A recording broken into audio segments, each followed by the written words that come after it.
Okay, in this video, we're going to go through the PO system. And basically, we're going to go from creating the initial order, receiving it, and posting direct to payables. So to start with, the PO system from the main menu is number 11 here. Purchase order entry. So I'm just going to key in 11, and it takes me to that menu.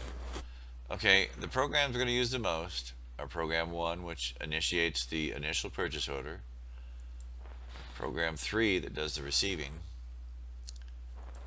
Program 4 allows you to edit the receiver, make any changes, or just receive product without ever doing an initial purchase order. And number 6 will post that purchase order direct to payables. So let's get started. So we're going to start with number 1 and hit return for default for today's date. Store number, if you do return, it's space, which is the main branch. And we're just going to hit return through all this. Okay, when I hit return, it issues a PO number, defaults to today's date, and remember, we have alpha scan down below, so all the same thing applies. You can do your question mark, and let's just do this real quick. You can do a question mark A, and it pulls up all the vendors that start with A. Or I can do question mark AP, and it pulls up all the customers that start with AP, and so on. Hit return. X return goes backwards. Everything that I showed you in the previous alpha scans apply here. And you can type in new and add a new vendor as well. That being said, we're just going to key in 1000, which whenever we set up a new installation, it is the main vendor is what we set up as 1000. So it's easy to remember. In this case too, 1000 was the particular distribution center, but all the checks go to vendor number 1362. Think of it like Kentucky Fried Chicken has 4,000 stores nationwide, but all the checks are sent to the main corporate headquarters. It works along the same line. Okay, so by hitting return, we get down to comment if there's any. Purchase agent should be yourself. In this case, I'm just leaving it at the house. Ship via the best way. We leave that up to the vendor. FOB, at what point do we take ownership as we're buying this product? Carrier does it where as soon as it leaves their dock, you take ownership. So freight on board is what that means. Unit serial number, if we're buying something like a new unit that has a serial number and we want to track it coming in and going out. In this case, we're not going to do that. Job or category number does not apply in this case. Okay, sales tax code. By the way, the net 30 defaults to what is on the vendor master for terms. Tax code is R for resale. In other words, we've set up paperwork with them so they will not charge us sales tax. Default sales tax is 8.1% in this example. Even though it's there because it's got an R for resale, it will not charge sales tax. Okay, now this is the required date. When do you need this by? You could do a +5 and it will calculate +5 days from today's date. It's basically a due date. You're just letting them know, here's when I need it. The addendum, just like on the sales order or work order, allows you to say anything special instructions. Let's see. Oops, please deliver after 5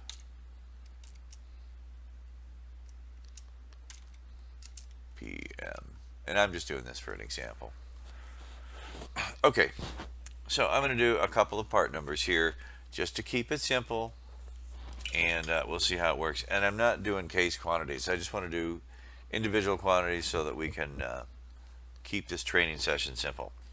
All right, I'm going to start with this part number 14-00209-00. And before I go there, okay, well, this is really what I wanted to show. The quantity on hand for this branch is 22. What's due through the PO system already is 10, giving us available quantity to sell of 32. Well, on another screen here, this is that same part number for all stores. The PO was just showing it for the individual store. In this case, there's 124 on hand corporate wide, and we have 30 on order from supplier throughout all the branches. I'm referring to this because I'm going to come back to this as the quantities change as we do different things here. So I'm going to do a quantity of 20. 1461 is my price. And again, actually, let me go back one. If I type in last, it will show me, just like before, here's what I paid for that product last. So when you're talking to a vendor, if they're trying to slip a price increase through, it's not going to be an easy task for them to do. Of course, I had to pick a very high-end part number, right? All right. So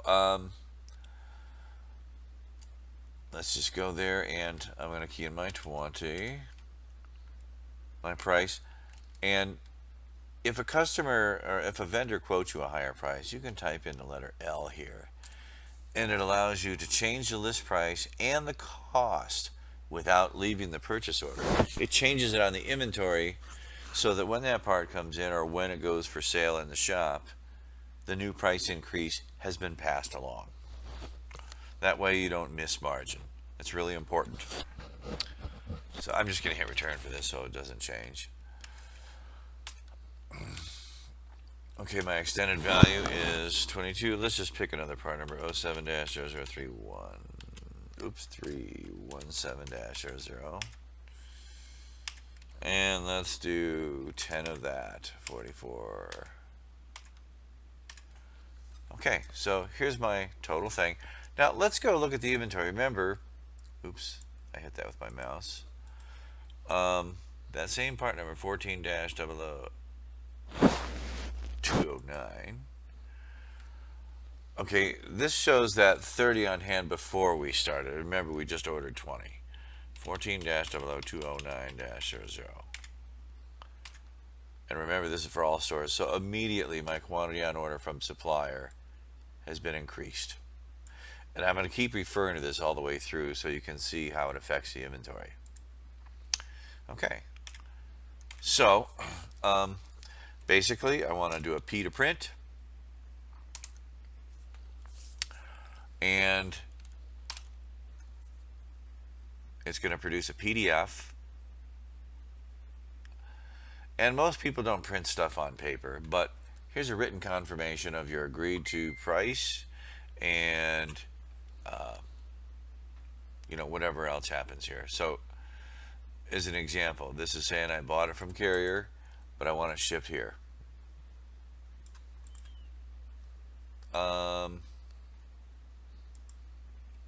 Anything else on here that's relevant? No. Other than, again, we want to send this to the vendor in a form of email. Oops. Yeah, let's go there. Digital FMC, let's do that one. That's what we want to do. GEMO. GEMO. Yeah, of course. GEMO for P.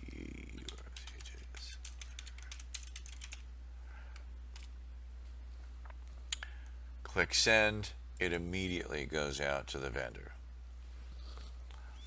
Alright, so at this point, we've produced a purchase order. It's been sent to the vendor.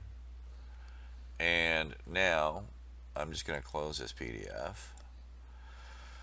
The next step is a few days go by. I was just thinking, I don't think that I actually looked up that PO. So let's let's do that. Let's go. One thing you'll use the most on this is number 15, which is look up an order search. Okay, so I'm going to say 1,000.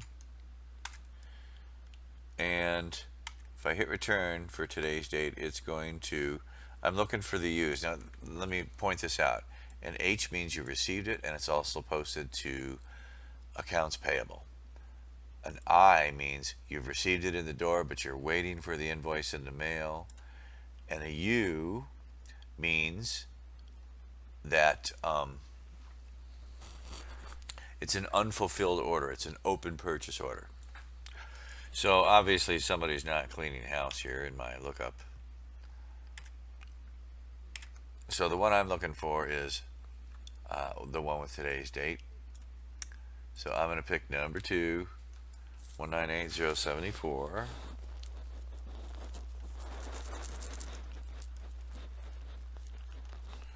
Okay, and I'm just going to keep a copy of that on the screen for a future reference here. So I'm just going to go through the process of reprinting.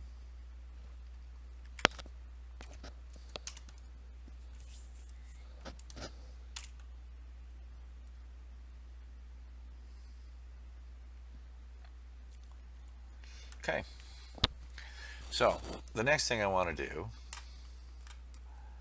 is a few days have gone by, and that PO or that shipment comes to my facility, and I pull off the packing slip, and it has a PO, my PO number on it, so it's 198,074. Now, right now, I'm in purchase order 1. If I type in the letter S at the bottom, it jumps to PO 3, which automatically receives it based on today's date. It also assumes you're receiving 100% of the product. Quantity ordered, quantity received, which in most cases is not the case. But if you got 50 line items, we don't want you to go there and have to key in the quantity received on all 50. We want to do the rule of 80 and 20 here. So I'm going to back order some. I'm going to go up to line 22. Actually, let's leave that as a 10. I'm going to go up to line 21 because that was our test case. And I'm going to say we received 10. And we're back ordering 10. You can also reject that or X for no back order, and it'll just receive the 10 and it won't leave a back order out there. And so I want to do a P to print, and it will print me a receiver that I pair up with my packing slip.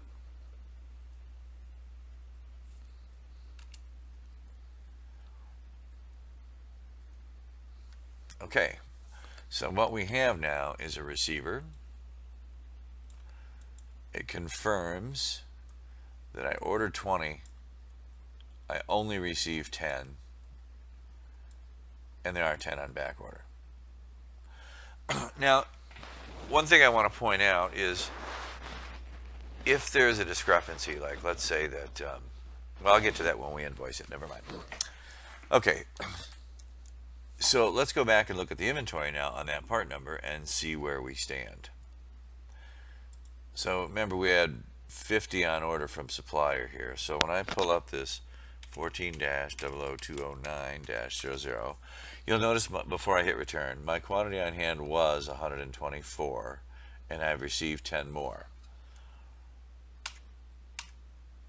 So now I've received the quantity 10, but instead of 50 from supplier, I've got 40 because I back ordered 10. Remember, we started with 30, we ordered 20, and we back ordered 10, so that leaves me with a net on order from supplier of 40 for all the branches, not just this one. Okay, so that being said, And again, here's something else I want to mention.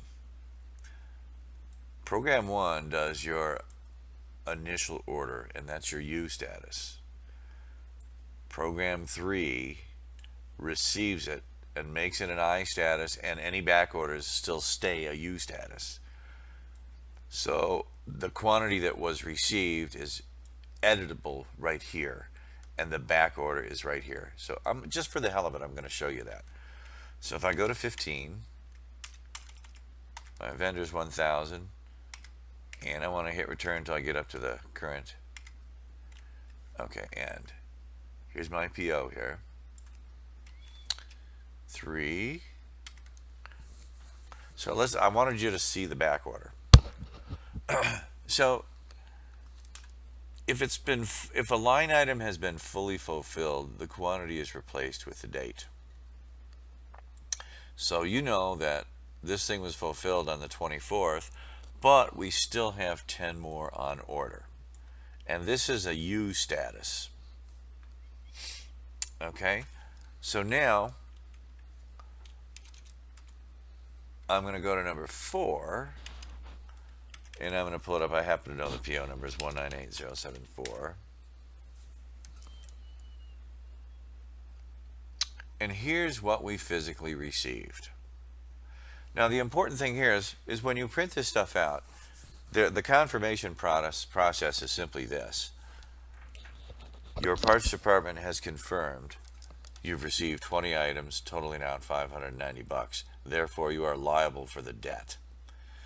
So what they do is pair up the packing slip from what came in the door with the purchase order that was printed. And at that point, you are now liable, and it's been confirmed, even though it's never hit payables yet. So what they do is keep it in a file of what we call purchase accrual. And that means you've received the product, but you're waiting for the invoice in the mail. Okay, so now the next step is to go to number 6, and we want to now post this to Accounts Payable. 198074.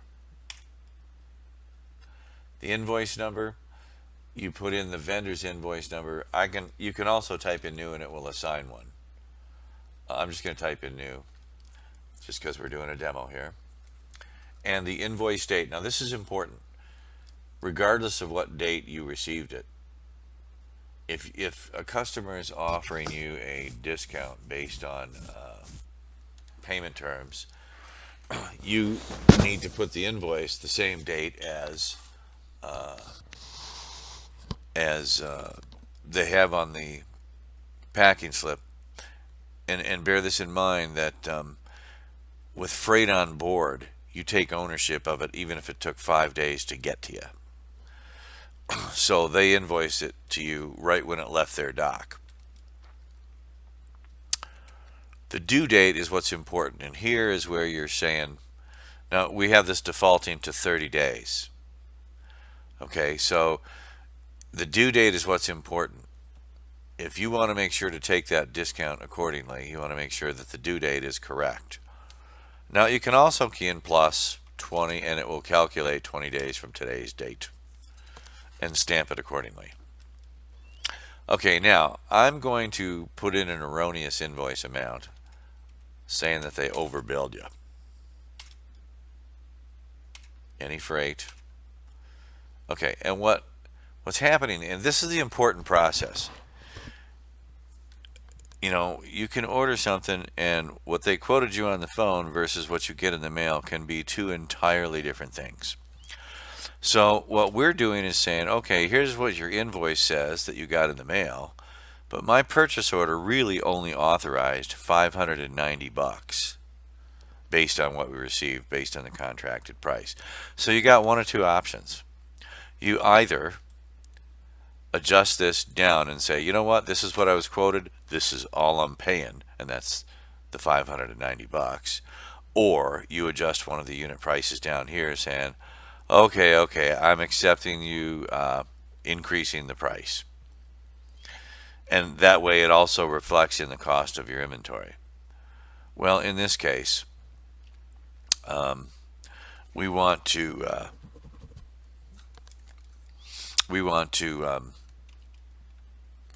change the price of the order. So I'm going to go to number 12 and say 590.90. Whoops. Okay, and so at this point we've got an invoice in the mail, you've got your packing slip, and the receiver from the digital system.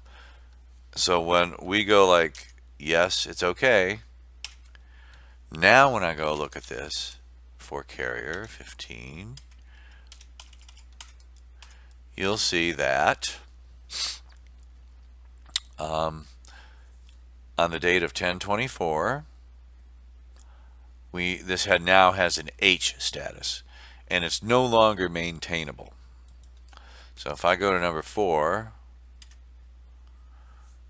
and this shows the receiver in history,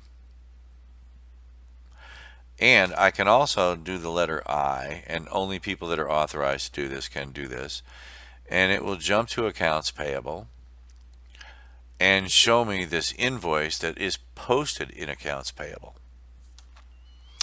So here's our 590 bucks. Here's the general ledger that we're hitting, and this is the cross link right here, vendor number 1000. Even though it is going here, it says the PO number was this, and it's a cross link between the PO system and the accounts payable system. So one more thing I'm going to do, I'm going to hit return, and I'm also going to go to number 15, which is the vendor ledger card, and 1, 2, 3, and I'm going to just make it so that it's current this year. I'm going to go 09012017. This way I'm only going to see a balance forward, not all the history, because this vendor ledger card is huge. And then I'm going to hit return the rest of the way down.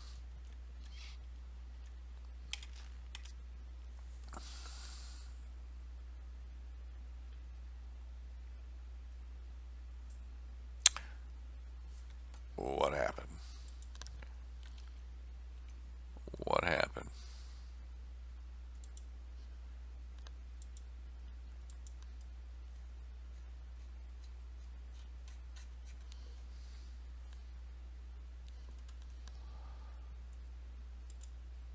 Okay, let me pause.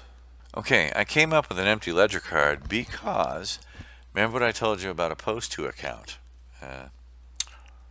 I was keying in vendor number 1000, but once it hits payables, it's really going to hit vendor 1362. So that being said, I'm going to do 1362,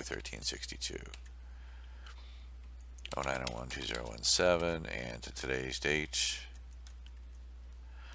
and now I'll get a vendor ledger card with that invoice on it. There we go. So we got a balance forward of 88,000 bucks.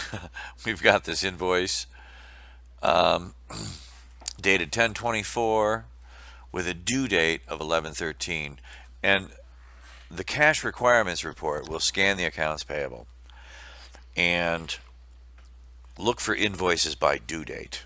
So it's important when you run cash requirements to make your due date 5 days before it's really due, so it gives you time to print the checks, get it out in the mail, and get it off to the vendor without being late.